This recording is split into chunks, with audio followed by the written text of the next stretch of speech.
Howdy, it's Rosa. And I've been gone for a little bit, both in animatic and commentary form. I'm sorry. I got really busy in my real life because I'm preparing for college and having to prepare to move 5 hours away from where I usually am. So that's been a little bit stressful. Haven't been able to do the things that I've been wanting to do for a little bit. I've been working on RoseVerse episode 2, little announcement that is in the works. I don't have a release date yet. I'm hoping by the end of the summer, but I can't promise that. So I definitely suggest that you don't skip out on that. It'd be very fun. Me and my team have been working super hard. I have amazing VAs, and I can't wait for all of you to meet them.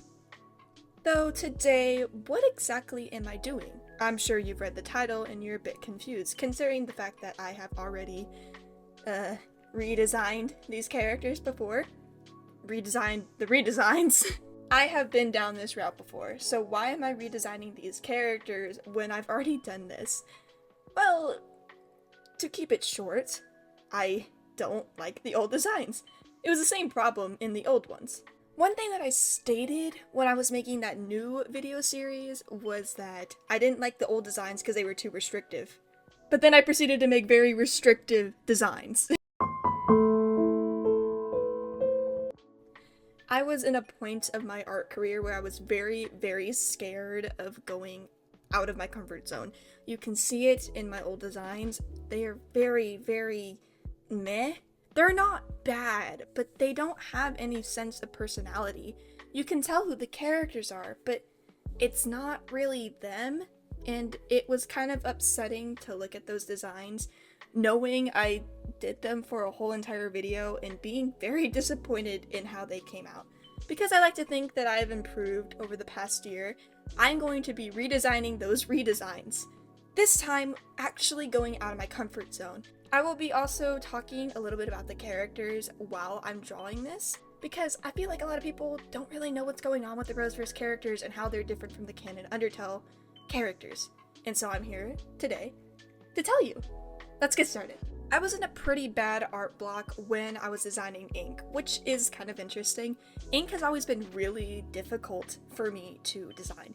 I don't know what it is about him. I think maybe it's just his body type, and also he's so iconic with a lot of his design that it's hard to go outside of the box, because then it won't look like Ink.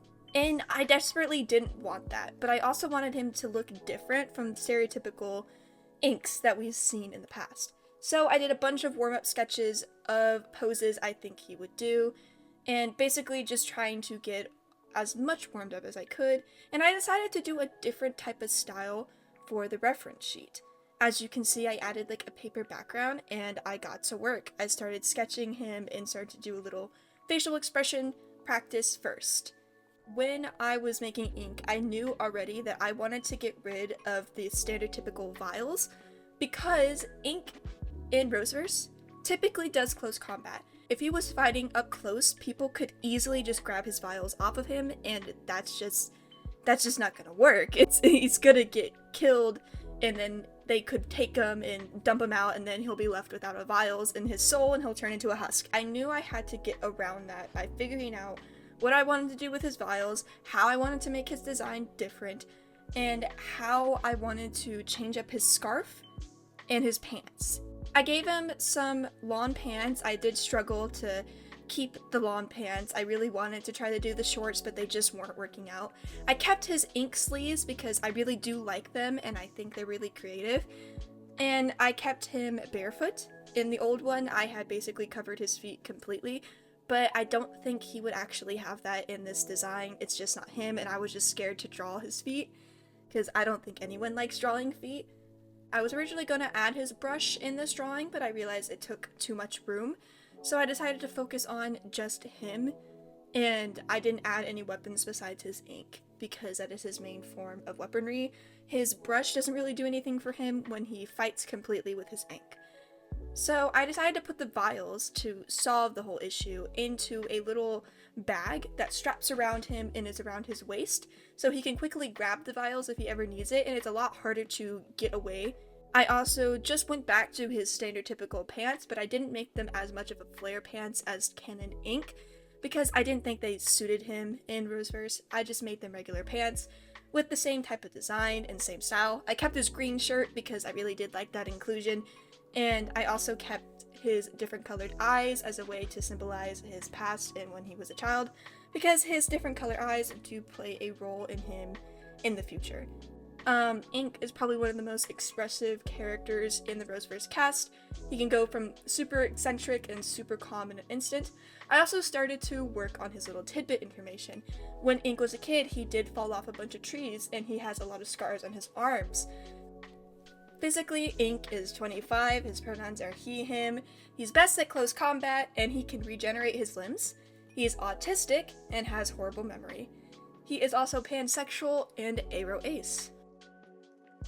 Next on the list was Killer, and I was a lot more warmed up after doing Ink.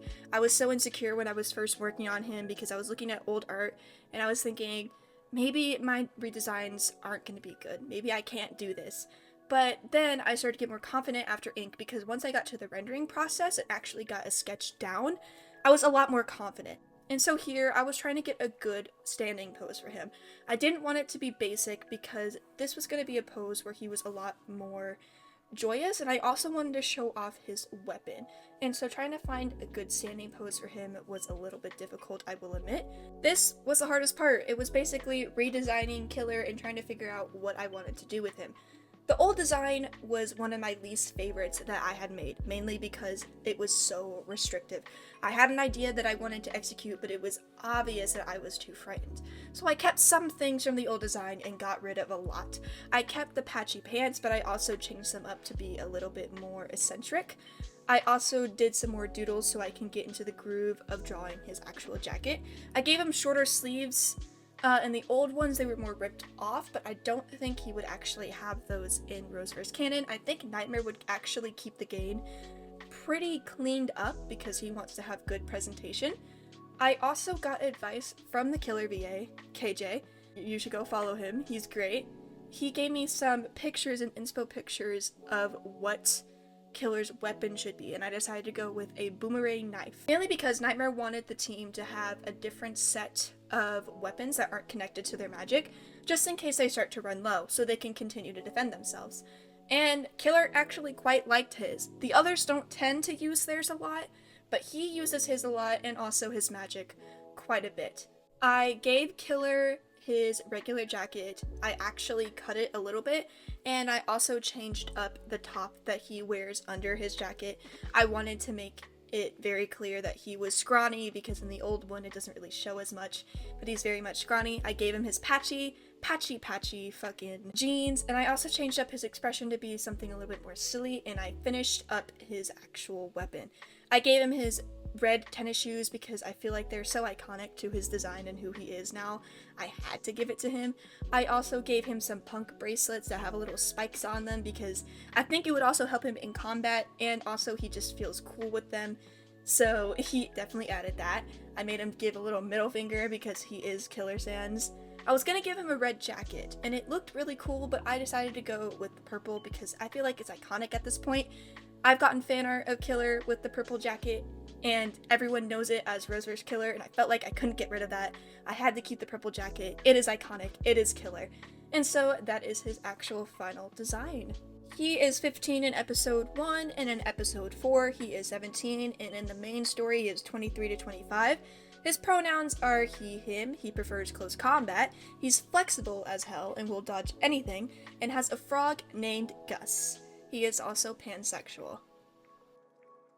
If you watched my very old redesign of Horror Sans, you will remember that I got quite angry.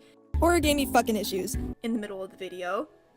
Mainly because I did not know how to draw horror at all, and at the time I was very confused. I had drawn him before in the past, and I couldn't understand why it was so hard to find a pose for him, and that's when I realized I was not good at drawing chubbier men. I had never practiced that. The only character that I had ever drawn like that was Horror, and even then, there wasn't that good of examples in my art of chubby men. In fact, my horror designs were actually pretty bad. My horror art was basically the stereotype of just making the overall torso just bigger, so I decided to do some practices with bigger men.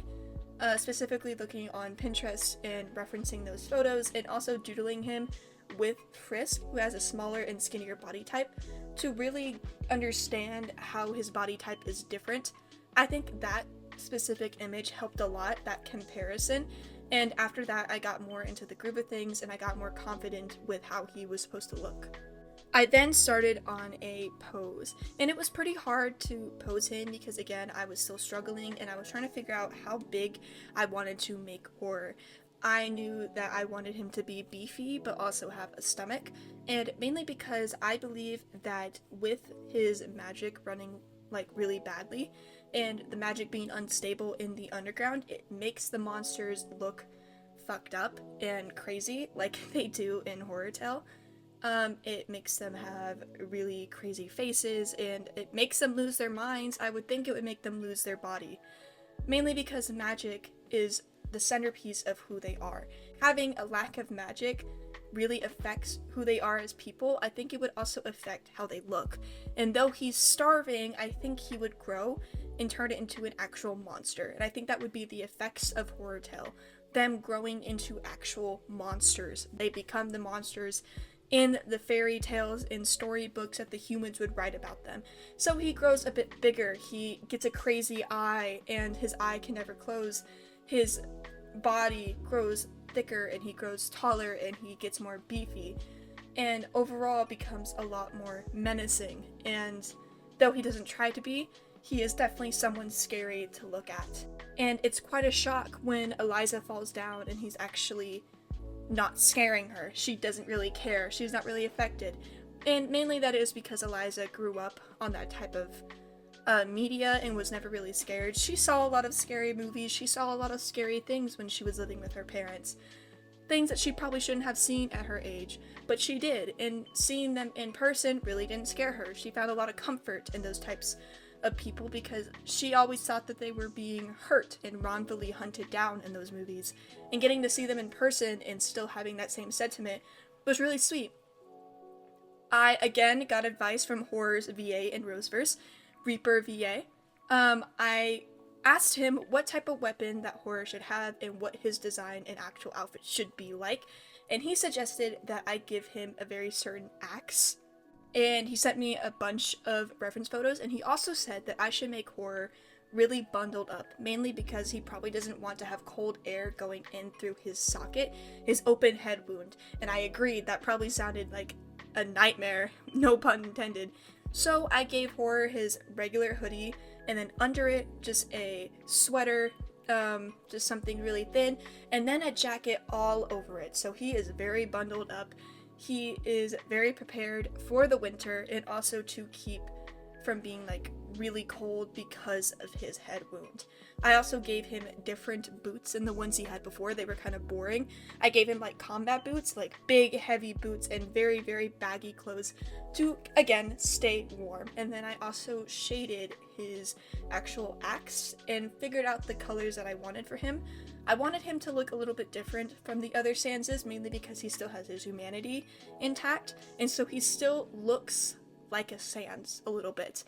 The other Bad Sanses had changed completely and had changed their colors completely, yet he's still wearing his very, very old hoodie. Looking at this now, I do kind of wish I added more ruin to his old hoodie so you could tell it was his old hoodie, but I think how it turned out was really pretty and pleasing to the eye, and I can't really fight against that. So this is Horror. He has named his axe Sasha, based off of Team Fortress. He is in his 40s, but because skeletons live up to 300 years old in RoseVerse, he's still considered a very young adult. His pronouns are he, him. He's a heavy hitter. He's not very fast, but can take a lot of damage. He is the tank of the Bad Sanses and will take a lot of hits for them. He's a single father of 2, and he is bisexual in Ace. And that's Horror. So the next up was Dust. And Dust was actually pretty easy for me, which made me kind of insecure. I did a lot of his practice poses, I got into the groove of things, I drew a lot of him just overall being a pretty edgy guy, but also pretty confident. He doesn't have a lot of emotion, he doesn't really show a lot of himself, and he doesn't really show when he's angry. And I actually used one of the rough sketches that I made as his first rough sketch. So starting off, I changed up his design just a tad bit. I actually really liked his old redesign. I felt like it was very dust, but at the same time, I wanted him to still look a little bit different. I wanted him to have more attributes to it because the old one was way too simple. It was not enough, and I wanted to add more to it. In an attempt to do that, I went through and I gave him a weird little belt. I gave him different pants, kind of similar to Killer's, but a little bit more rugged, and I gave him boots. I also overall changed the color of his hoodie. I made it a little bit more darker to kind of show how he is still a little different from the other Sanses. He's not a Sans anymore. I also gave him a bat with the nails as his main weapon, but he never uses it. He only uses his magic and his caster blasters, but he had to pick something, so he went with a bat to basically stick in. I also better wrapped around the piece of Papyrus's scarf around his arm. I thought before that it was just way too out of place and it wasn't the right color, so I made it a lot more tight to his arm because he doesn't want it to fall off. I added another piece of Papyrus's scarf onto his belt that hangs right there, so people are less likely to think it's actually the scarf and won't target it, because he knows that people are probably going to target the red scarf and they're going to go after it, and so he basically outsmarted them. I wasn't the most happy with Dust's design. I could tell I was getting pretty tired at this point, so I decided to take a step back with this video and not continue the other ones for now, because I wanted them to be at their best. So I added a little Dust Papyrus, and he's really sweet. He's there just chilling with his brother and awaiting commands. So yeah, this is Dust. He is in his 30s. His pronouns are he, him. He's a silent killer. He hardly reacts to things at all. He's good at close and far away combat. And Papyrus is not like other Dust Papyruses. He's actually very kind. Thank you so much for watching. If you really like this video, please consider subscribing and leaving a like on this video so I can make more of these types of commentary videos. I love talking to you guys. I love drawing these little sheets for you. Also, consider supporting the RoseVerse Patreon. We post sneak peeks of RoseVerse episodes there every so often, and actually, once I finish the first animatic of episode 2, that will be dropping a lot earlier with fully voice acting. So please, please, please go subscribe to the Patreon. It helps my team so much so I can continue making these episodes for you guys and expanding my team and making them even more awesome. It's just $5 a month and you can unsubscribe anytime, but I really, really recommend going to check it out. I really want to make more RoseVerse for you guys, and I definitely need support for that. RoseVerse episode 2 will be coming very soon. Bye-bye!